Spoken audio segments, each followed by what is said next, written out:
Buenas tardes, estamos saliendo al aire nuevamente con el programa Saúl Enríquez Buscando la Verdad. Hemos tomado un temita de mucha importancia, ¿no? Diferenciando lo que es la gran tribulación y lo que es solamente la tribulación.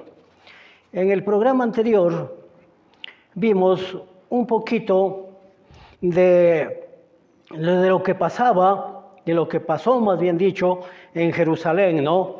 Encontramos ahí a los celotes, estos que fueron prácticamente asesinos y todo eso. Lo último que hicieron fue usurparon para nombrar las autoridades, los sumos sacerdotes, ¿no? Sin embargo, pues, todo eso sufrió el pueblo. Vamos a seguir, ¿no? Al final, la gente hastiada se dispuso a la rebelión contra los celotes, instigada por Anano, el más anciano de los principales sacerdotes. Los celotes se habían refugiado en el templo de Dios, ¿no? Y lo transformaron en una fortaleza. El templo de Dios transformado en una fortaleza. Ya, haciendo del santuario su cuartel general, pretendían que según la ley antigua, el sumo sacerdocio debía ser escogido por suertes, aunque la sucesión era hereditaria. Echando suertes, el cargo recayó en un vulgar payaso llamado Fanny, que apenas sí sabía lo que significaba el sumo sacerdocio, pero le vistieron con los ropajes consagrados y le enseñaron lo que debía hacer. Seguro estoy que le enseñaron lo que les interesaba a ellos, mas no lo que realmente debió de aprender, ¿no? Ya, esta asombrosa impiedad que para ellos era cuestión de diversión, hizo derramar lágrimas a otros muchos sacerdotes que se dolieron de esta burla de su ley. Bueno, pasamos a otra página, a la página. Vamos a ver, si leo todo nos llevaría mucho tiempo. Sin embargo, Juan, aquí entra en escena otro personaje, Juan, otro bandido prácticamente, ¿no?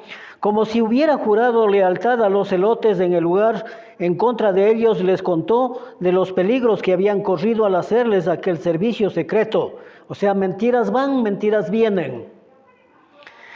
Les informó de que Anano había enviado una embajada para rendir la ciudad a Vespasiano y que había dispuesto un servicio de purificación para el día siguiente para que sus seguidores pudieran entrar en el templo y atacar a los celotes. Contra tantos enemigos, les dijo Juan, los celotes tendrían que solicitar el perdón o bien obtener una ayuda del exterior.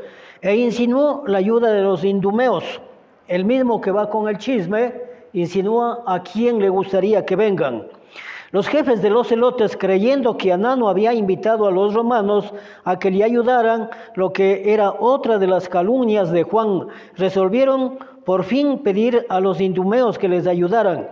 Enviaron algunos mensajeros rápidos para decirles que Anano estaba a punto de entregar la ciudad a los romanos y que los celotes se habían rebelado por la causa de la libertad, pero que estaban ahora encerrados o encarcelados en el templo, a no ser que recibieran ayuda inmediata, proseguían, pronto se verían abrumados y la ciudad sería entregada a los romanos. La invasión idumea. Una gente turbulenta y caótica, los idumeos se movilizaron y marcharon hacia Jerusalén con un ejército de 20,000 hombres. Anano, que supo de su venida, cerró la puerta, pero prefería la persuasión antes de las hostilidades. Así que Jesús era el principal sacerdote que era. Estamos hablando de un sacerdote, no de nuestro Señor Jesucristo, no. E inmediatamente más joven que Anano, se dirigió a los idumeos desde la torre adyacente, negó que hubieran hecho negociaciones algunas con los romanos y les pidió a los idumeos que hicieran una de 3 cosas: que se unieran a ellos para castigar a los miserables delincuentes, o que entraran en la ciudad desarmados para actuar como jueces entre los bandos, o que se fueran y dejaran la ciudad para solucionar sus propias cuestiones. Pero los idumeos no quisieron oír las propuestas de Jesús, y Simón, uno de sus líderes, contestó que había venido como verdadero patriota contra los hombres que consideraban para entregar la tierra a los romanos. Aquí nos quedaremos con nuestras armas delante de esta muralla, les dijo, hasta entonces los romanos se cansen de escucharnos, o convirtáis a la causa de la libertad. Los idumeos aplaudieron estruendosamente las palabras, y Jesús se retiró desalentado. Los idumeos se sentían encolerizados por quedar excluidos de la ciudad y no recibir ayuda de parte de los celotes, a los que habían supuesto más fuertes. Muchos de ellos sintieron haber venido, pero sentían vergüenza de volver sin hacer nada, por lo que acamparon delante de las murallas. Aquella noche hubo una terrible tempestad de lluvia, y juntos, para mantenerse en calor, se solaparon sus escudos para protegerse de la lluvia. Preocupados por sus aliados expuestos a aquella terrible tormenta, los celotes discutieron qué podían hacer para enviarles. Los impetuosos entre ellos querían abrir de paso entre los centinelas y abrir las puertas a los idumeos, pero los más prudentes objetaron, por cuanto los centinelas siempre iban bien armados hasta los dientes y estaban encolerizados contra los idumeos, y Anano lo estaría inspeccionando a cada hora. Esta había sido su costumbre entre otras noches, pero esta no. Al ir avanzando la noche, los centinelas de las columnas cayeron dormidos. Mientras tanto, los celotes tomaron algunas de las sierras del templo y cortaron las barras de las puertas, primero del templo y luego de la ciudad, mientras el viento y los truenos impedían que fueran oídos. Vamos a pasar a las atrocidades en la ciudad, para que nos vayamos formando un concepto de lo que fue la gran tribulación, ¿no? Los idumeos no perdonaron a nadie, o sea, ellos entraron porque abrieron las puertas, ¿no? No perdonaron a nadie, dando muerte a todos los guardias, y el día amaneció con 8.500 cadáveres. Los invasores se lanzaron entonces al interior de la ciudad, saqueando las casas y dando muerte a todos los que se les interponían. Los principales sacerdotes de Anano y Jesús fueron muertos y sus cuerpos echados fuera sin sepultura. Aunque los judíos son generalmente tan cuidadosos acerca de los ritos funerarios, que incluso los delincuentes que han sido crucificados son bajados y sepultados antes de la puesta del sol. Este fue el caso de nuestro Señor Jesucristo y de los dos ladrones que murieron juntos con él. La conquista de la ciudad comenzó virtualmente con la muerte de Anano. Los celotes y todas las hordas de idumeos se lanzaron ahora a la matanza de la población, como si se tratara de una manada de animales inmundos, mientras que los jóvenes de noble cuna eran echados a la cárcel, esperando que algunos de ellos se unieran a su partido. Ninguno de ellos, sin embargo, quiso escuchar las propuestas, prefiriendo morir antes que unirse a estos bandidos contra su país. Fueron azotados, atormentados y finalmente muertos 12.000 miembros jóvenes de la nobleza y parientes. No osaron llorar abiertamente, sino solo tras de las puertas. Cansados de la degollamiento, los celotes establecieron ahora simulacros de juicio y tribunales. Querían librarse de Zacarías, hijo de Barís, uno de los más distinguidos ciudadanos, porque amaba la libertad y además era rico, y querían apoderarse de su riqueza. Por eso convocaron a 70 de los líderes no celotes al templo para que actuaran como jueces, aunque sin autoridad, dice, ¿no? Y acusaron a Zacarías de correspondencia traicionera con Vespasiano. No dieron pruebas ni evidencias, pero instaron a que se quedara convicto solo en base a sus acusaciones. Zacarías ridiculizó defendiéndose, ¿no?, firmemente sus acusaciones y con pocas palabras refutó las acusaciones que se le hacían. Luego recitó todas las atrocidades de sus acusadores. Heridos por sus escarnios, los celotes apenas podían resistir sacar las espadas, pero dejaron que siguieran la farsa para poder poner a prueba a los jueces. Sin embargo, los 70 prefirieron morir con el acusado antes que ser responsables de la muerte, y por ellos pronunciaron unánimemente el veredicto absolutorio. O sea, hubiese quedado libre, ¿no?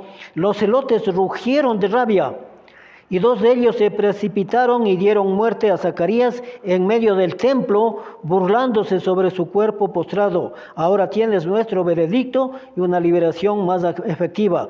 Luego lo echaron del templo a un barranco, de un barranco abajo. Los celotes golpearon luego a los jueces con el palmo o con el plano de sus espadas y echaron oprobiosamente hacia la ciudad. Los idumeos, ofendidos por tal barbarie, empiezan a darse de cuenta de la realidad, ¿no? Comenzaron a lamentar haber venido. Uno de los celotes fue a ellos en privado y les denunció los crímenes de los que habían invitado. Apremió a los idumeos a que regresaran o que dejaran de apoyar por medio de su presencia los asesinatos y atrocidades de los celotes, y que habían engañado a ser sus cómplices, mintiendo acerca de Anano y de su partido contra sí, como si fueran culpables de traición. Actuando según este consejo, los idumeos liberaron primero a 2,000 prisioneros que huyeron de la ciudad hacia Simón, el hijo de Giora, de quien pronto hablaremos luego de volver a su país. La población pensó que se habían librado de los enemigos, pero los celotes actuaron como si se hubieran librado de sus críticos. En lugar de haberse quedado privados de aliados, se volvieron tanto más audaces, haciendo matanza de los valientes de la nobleza por temor y envidia, respectivamente. Pensaban que su propia seguridad dependía de no dejar a nadie vivo y que tuvieran autoridad. Por ejemplo, asesinaron a Gorión, un demócrata liberal, e incluso a Níger, el valiente veterano que señalaba sus cicatrices mientras le arrastraban por la ciudad, pero que finalmente se limitó a pedir que lo sepultaran. Habiéndose ellos negado a esto, Níger invocó sobre los celotes la venganza de los romanos. El hambre, la pestilencia y las luchas civiles, todo esto fue ratificado por Dios. La única pena por la acusación, que fuera desde la más seria a la más trivial, era la muerte. Solo escaparon aquellos cuya humilde cuna los hacía pasar por desapercibidos. Oyendo las disensiones en Jerusalén, muchos de los oficiales romanos apremiaron a Vespasiano para que atacara la ciudad. Él contestó que esto no se lograría, sino que los judíos se unieran de inmediato contra el enemigo común, o sea, los 2 bandos que existían hasta ese entonces. Pero se les dejaba solo seguir destruyéndose unos a otros y darían a los romanos una victoria fácil. Dios era el mejor general que él, y prosiguió Vespasiano, estaba dándoles a los romanos una victoria sin riesgo. Cada día huía gente de Jerusalén, aunque todas las salidas estaban guardadas, y todo el que era atrapado era muerto, a no ser que pagara un soborno, en cuyo caso quedaba libre. Así los ricos compraban su fuga, y solo los pobres eran muertos. Sus cadáveres yacían a montones junto a los caminos, por cuanto los celotes rehusaron impíamente los ritos de la sepultura, ofendiendo a la deidad al permitir que los muertos se pudrieran bajo el sol. A dejar que los muertos se pudrieran bajo el sol. Todo el que sepultaba a un pariente era muerto a su vez. Los celotes pisotearon toda la ley humana y se burlaban de los oráculos de los profetas como fábulas de impostores. Pero atrajeron sobre su país cumplimiento de una antigua profecía que decía: cuando estallara la sedición en la ciudad y el santuario de Dios fuera contaminado por manos comunes, el templo quedaría quemado hasta los cimientos y tomada la ciudad. Bueno, aspirando a un régimen despótico, Juan de Escala reunió un grupo de los más depravados y se separó de la coalición. Se va a formar un tercer grupo.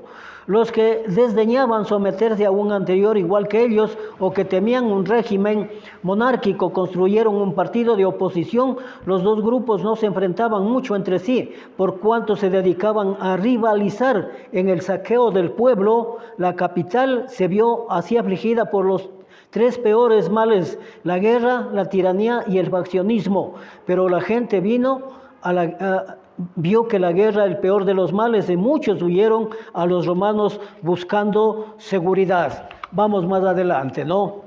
Vamos más adelante. Yo al menos me he quedado admirado de tanta maldad que se dio, Horrores en Jerusalén.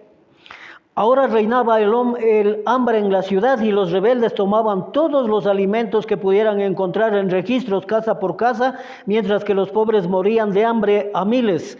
La gente daba sus riquezas por una pequeña medida de trigo y ocultaban rápidamente y en secreto para que no le fueran quitadas. Las mujeres les quitaban la comida a sus maridos, los hijos a los padres y las madres de la misma boca de los bebés. Muchos de los ricos fueron muertos por Simón y Juan, mientras que los sufrimientos de la población eran tan horrendos que apenas pueden ser relatados, y jamás ciudad alguna sufrió tales miserias. Nunca desde que comenzó el mundo hubo jamás una generación tan dada al crimen que en esta basura bastarda de la nación destruyó su ciudad. Mientras tanto, al ir avanzando eso saltémonos, ¿no? Es algo importante, pero nos vamos a saltar. Ya. Dice, vamos a otra página. Ya. Ahora se acabó toda esperanza de huida y de cualquier suministro de alimentos para los judíos, y el hambre devoró a miles y miles. Los callejones estaban llenos de cuerpos y los supervivientes no tenían fuerza para sepultar a sus muertos, cayendo incluso en los mismos sepulcros con ellos. No se oía ningún duelo en Jerusalén porque el hambre anulaba todas las emociones y un terrible silencio había descendido sobre la ciudad. Los rebeldes ordenaron primero que los cadáveres fueran sepultados a expensas del erario público, es decir, del fondo público, ¿no? Ya, encontrando insoportable el hedor, pero después, cuando se hicieron demasiadas y numerosas, todos se echaban en los barrancos, o sea, no les sepultaban y les echaban a los barrancos a todos los muertos. Cuando Tito hacía una de sus inspecciones, vi estos valles llenos de cadáveres pestilentes, gimió y levantando las manos puso a Dios por testigo de que no era él su culpa. Mientras tanto, su ejército estaba con la moral bien alta, con abundancia de alimentos, y muchos de los soldados y de los romanos se acercaban a las murallas exhibiendo esta abundancia para acentuar el hambre del enemigo. Tito, compasivo de la población, queriendo salvar a los sobrevivientes, ordenó que se levantaran nuevas obras terreras. Ya, Tito, vemos de que quería salvarles, ¿no? Quería salvarles. Vamos a la página 37, a ver aquí. Dice, incluso sus propios sufrimientos no fueron llevar a los proscritos a sentir remordimiento, sino como perros se ensañaban en la gente, incluso después de su muerte. Simón se rebeló contra Matías, uno de los principales sacerdotes que había persuadido al pueblo a dejar entrar a Simón en la ciudad para oponerse a Juan, acusándole de simpatías con los romanos y sin permitirle ninguna clase de defensa. Simón condenó a muerte a Matías junto a 3 de sus hijos. Matías le rogó ser ejecutado antes que sus hijos, pero Simón ordenó que los hijos fueran degollados delante de Matías y a plena vista de los romanos antes de dar muerte al mismo Matías. Después de estos fueron ejecutados un sumo sacerdote llamado Ananías de Aristeo, el secretario del consejo, y otros 15 principales, mientras que el padre Josefo fue echado a la cárcel. Los proscritos además prohibieron por edicto cualquier reunión en la ciudad o ningún duelo en grupo. Ya.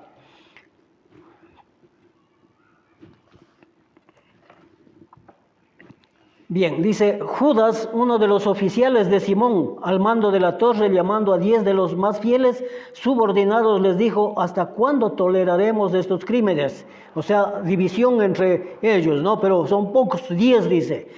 ¿O qué perspectivas de salvarnos a nosotros mismos vamos a tener si obedecemos a este villano? Los romanos están ahí prácticamente en posesión de la ciudad, así que rindámonos las murallas y salvemos a nosotros mismos y a la ciudad. Los 10 estuvieron de acuerdo. A la mañana siguiente Judas llamó a los romanos desde la torre, rindiéndose, pero ellos desconfiaban. Mientras Tito avanzaba hacia la muralla con algunas tropas, Simón se enteró del plan, atrapó a los 10 y los mató delante de los romanos, echándolos por encima de las almenas después de mutilar sus cuerpos.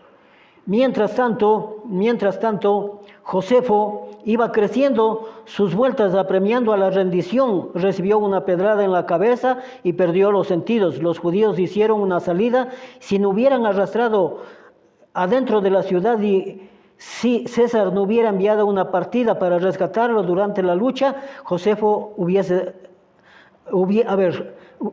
siguió. Josefo fue sacado de allí sin apenas saber lo que había sucedido.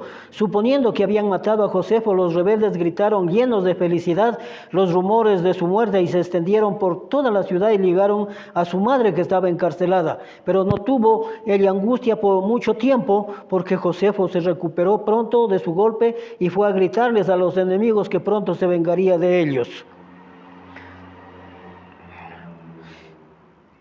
Bien, otra de las cosas, ¿no? Dice, al oír acerca de este ultraje, Tito estuvo a punto. Bueno, leámosle. Algunos de los desertores saltaban desde las almenas, mientras que otros salían llevando piedras como si para una escaramuza, y se entregaron a los romanos. Cuando llegaban con los vientres hinchados del hambre, comían tanto que reventaban, pero algunos aprendieron que tenían que aprender a comer moderadamente. Al principio estos estómagos tanto tiempo sin comida, pero incluso estaban sentenciados, porque uno de los refugiados en las filas de los sirios fue descubierto recogiendo monedas. Esto es muy interesante, ¿no? Recogiendo monedas de su excremento, de los muertos, ¿no? Después de esto, que este canalla árabe de Siria abrieron el canal de los refugiados y buscaron en sus intestinos, en una noche 2000 fueron cruelmente abiertos así. Les abrían la parte de atrás para buscar estas monedas de oro que tenían. Eso es la gran tribulación, fíjense, tanta desgracia allí, ¿no? Al oír de este ultraje, Tito estuvo a punto de dar muerte a sus soldados, a sus aliados, pero se refrenó porque eran muchos más que ellos, y sus víctimas, sin embargo, amenazó con la muerte a quien osara repetir aquel crimen, y ordenó a los legionarios que identificaran a los culpables entre ellos. Sin embargo, la codicia impulsaba más a aquellos bárbaros que el temor al castigo, por lo que ahora hicieron estas monstruosidades en secreto. Se iban a buscar a los desertores y los mataban donde no podían ser vistos por los romanos, pero pocas entrañas contenían cantidades significativas de dinero. Esta calamidad hizo que muchos desertores se echaran atrás. Bueno, vamos a otra página, ¿no?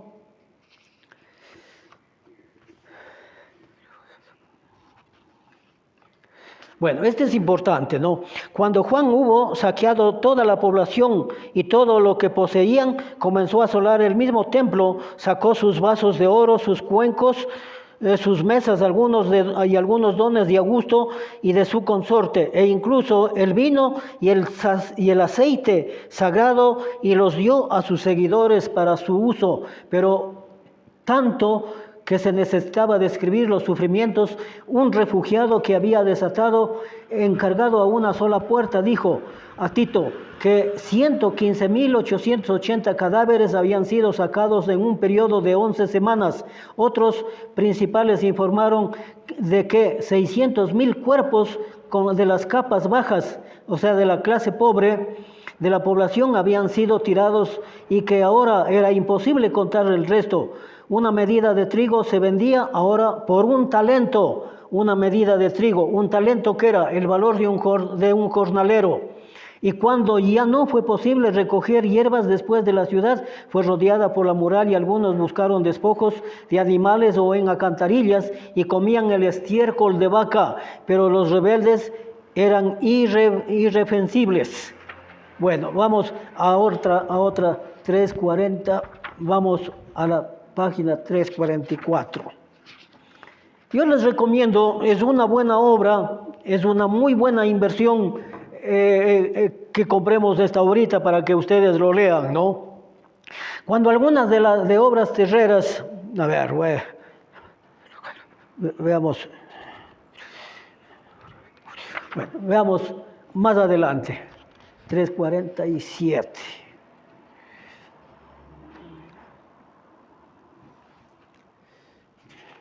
Dice: enloquecidos de la ira y pretendían oír a las órdenes de su general, los soldados seguían comiendo, lanzando sus antorchas dentro del santuario. Los rebeldes eran ahora impotentes y no hicieron ningún intento por defenderse. O sea, ya tomaron prácticamente la ciudad, ¿no? Tomaron la ciudad, ya. Voy a saltarme esta parte, ¿no?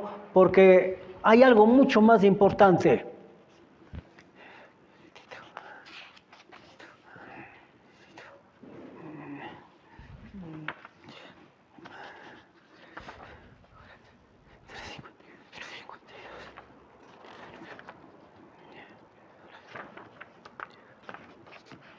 Vamos a la página 351 o 347, vayamos. Dice: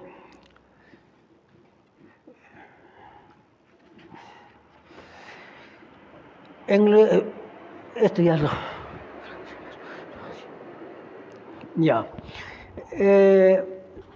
Cuando Tito corrió fuera para refrenar a las tropas, uno de los que había entrado con él echó un ascua a los gonzones de la puerta del templo y las llamas prendieron en el interior. César y sus generales se retiraron y así contra sus deseos fue quemado el santuario. Mientras ardía,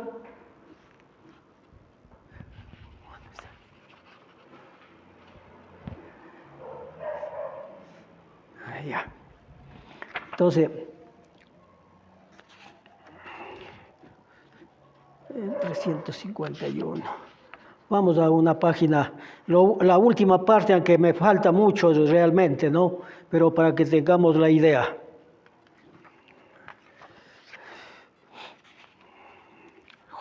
Dice: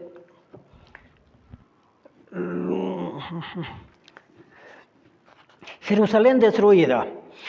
Dueños ahora de la muralla de la ciudad, los romanos izaron sus estandartes de la torre llenos de júbilo y su victoria encontrando el fin de la guerra una tarea fácil que su principio apenas podían creer que le habían tomado, viendo lo grande que era, ¿no? Viendo lo grande. En cuanto estaban los soldados cansados de la degollina, César ordenó que mataran solo a los que fueran aliados armados y que se resistiera, y tomaron prisioneros al resto.